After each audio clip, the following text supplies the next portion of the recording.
লুকোচুরি। কবি রবীন্দ্রনাথ ঠাকুর। আমি যদি দুষ্টুমি করে চাপার গাছে চাপা হয়ে ফুটি, ভোরের বেলা মাগো ডালের পরে কচি পাতায় করি লুটোপুটি, তবে তুমি আমার কাছে হারো, তখন কি মা চিনতে আমায় পারো? তুমি ডাকো, খোকা কোথায় ওরে? আমি শুধু হাসি চুপটি করে। যখন তুমি থাকবে যে কাজ নিয়ে, সবই আমি দেখব নয়ন মেলে। স্নানটি করে চাপার তলা দিয়ে আসবে তুমি পিঠেতে চুল ফেলে।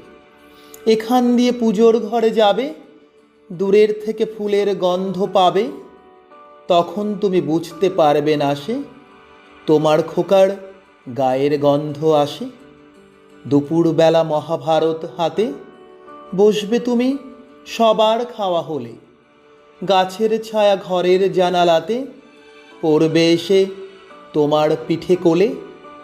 আমি আমার ছোট্ট ছায়াখানি দোলাবো তোর বইয়ের পরে আনি। তখন তুমি বুঝতে পারবে না সে তোমার চোখে খোকার ছায়া ভাসে। সন্ধেবেলায় প্রদীপখানি জেলে যখন তুমি যাবে গোয়াল ঘরে, তখন আমি ফুলের খেলা খেলে টুপ করে মা পড়ব ভুঁয়ে ঝরে। আবার আমি তোমার খোকা হব, গল্প বলো তোমায় গিয়ে কব। তুমি বলবে দুষ্টু ছিলি কোথা? আমি বলবো না সে কথা। ধন্যবাদ।